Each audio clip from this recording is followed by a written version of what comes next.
If you make God small, you will miss him doing something immeasurably big in your life. And too much is at stake for you to live your life making God small. My life verse comes from the book of Ephesians chapter 3, verse 20. It's the Apostle Paul. He writes this prayer to the church. That's to you and to me. And listen to the prayer. As I read this verse, I want you to just say out loud on all of our campuses, would you just say out loud the bold words on the screen? Watch this. This is the prayer. Now to him, that's God, who's what? Able. He's able. He's able to do what, Paul? He's able to do immeasurably more. The word immeasurably means this. It means that if you took something to its fullest, immeasurably means take it further than that. You're thinking like, what does that even mean? Like, how can God do something immeasurably more? What do you mean immeasurably more, Paul? And Paul goes on to tell us, he can do immeasurably more than what? We ask or imagine. Now, as I've studied this verse, because it's my life verse, as I read that verse, I always think to myself, Paul, why would you use those two different words? Why not just say, hey, more than you can ask, and just leave it at that, or more than you can imagine, just leave it at that? Why use both? And here's why I think Paul used both those words. Think about this. Aren't there some dreams that you have in your life, something you want God to do, that you're okay saying them out loud, out of your mouth? Like you tell them to a friend, you tell them to a family member, you kind of say like, what if God did this? But isn't it true that there's some dreams that are so big that you'd be embarrassed to tell them or say them out loud? So what can you do? You can only imagine them. And here's what Paul's saying. We have a God that is able to do immeasurably more than anything that could come out of your mouth in anything that you could imagine. And we're thinking, how on earth could God do something that big? And Paul reminds us, remember, it's according to what? His power.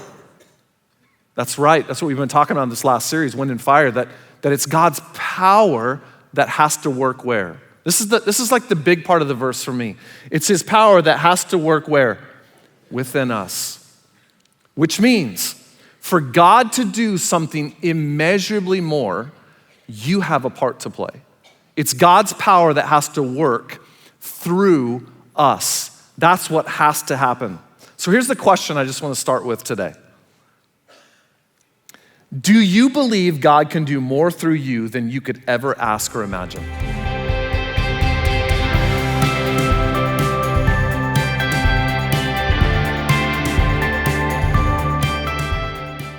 But if we have a God that can do more than we could ask or imagine, why shouldn't Phoenix be the first city in our country that's reached for Jesus Christ? Why shouldn't we be the first? And some of you think, well, man, that sounds great, but how are we doing towards that vision?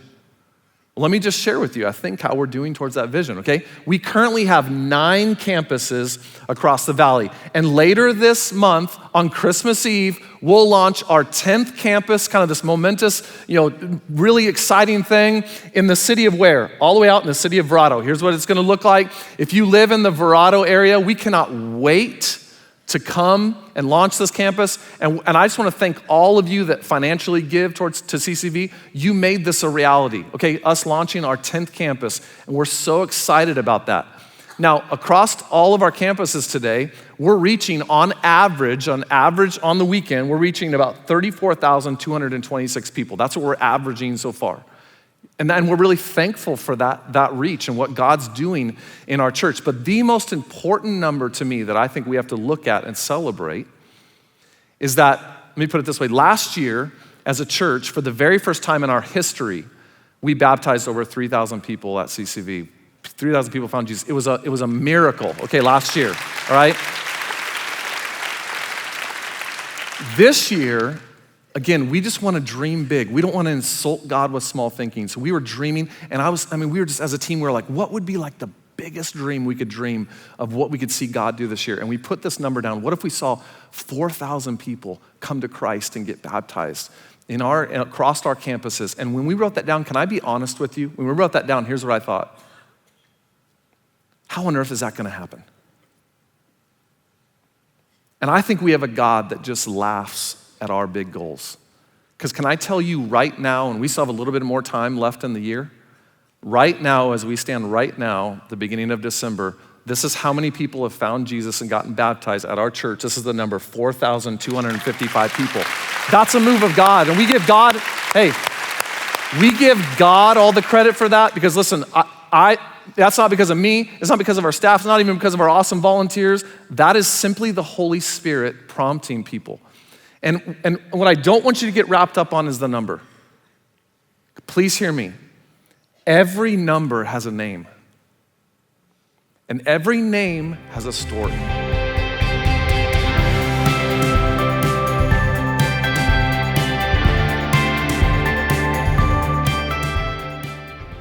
If we want to reach our city for Jesus Christ in our lifetime, it requires that CCV is not the only church that's thriving. It requires that every church in our city, we give an opportunity to thrive and grow and just let Jesus be known across our whole city. It has to require more than us. And before you think that's impossible, I promise you it's not. Today in our city, there are approximately 800 churches. Let me tell you what that means. In our city today, there's actually 4 churches for every 1 McDonald's. Literally, every single time you pass by a McDonald's, think this, there's 4 churches for that 1 McDonald's. So listen, we do not have a capacity issue today. We have an effectiveness issue. Because what's happening? There are so many churches in our city that are dead, dying, and irrelevant. If I just say it as it is. Not all churches are that way though. But because we have so many churches that are struggling, so many churches that are dying, here's the reality of our city. If you walked up to the average person in our Phoenix Valley today and you said, hey, do you know what a Happy Meal is? They would say yes. And you say, hey, do you know who Jesus is? There's a high likelihood they do not know Jesus and are not following him. So what do we have to do? We have to flip the script. What must we do? We must become about more than us. And here's what we have to do. We have to take effective churches that have extreme potential and limited resources, and we have to help them win. We have to be about more than us. That's what's required to reach our city. And listen, we don't talk about this a lot, but can I just give you a little behind the scenes of our staff culture? This happens all the time. Here's what I want to say. There is not a day that goes by that we do not take a phone call from another church and try to help them get better and grow. Not a day. There's not a week that goes by that we are not tangibly helping another church grow. 2 weeks ago, I'll give you an example. 2 weeks ago, our missions pastor and one of our executive pastors spent a half day with another church traveling around because that church is limited in their growth, their current location. They were searching for another location, another site for them. We spent a half day helping them do that. Why? Because we're about more than us. There is not a month that goes by that we are not hosting another church on one of our campuses, training their staff, pouring into their leaders, helping them with systems, what they need to grow, vision. There's not a month that goes by. And listen, here's what else we do. Everything we create at CCV, all of our messages, all of our music, all of our kids' curriculum, student curriculum, all of our systems, everything we do, we give away 100% free to other churches. We refuse. I refuse to charge one dime for something because it's not ours. It doesn't belong to us. It's from God. We give it all away for free. Why? Because we just want to help other churches win. But this Christmas, I want to do something immeasurably more. This Christmas, I want to cast a vision of how we can help other churches around us, around all 10 of our campuses, how we can help other churches in a really significant way. And we're going to put our money where our mouth is. So here's the vision I want to invite you to join me on as we launch More Than Us this Christmas. This Christmas, we're going to take up a special offering as a church. And listen to me, 100% of what you give will 100% be given away to churches that we've been working with around all of our campuses to help them grow.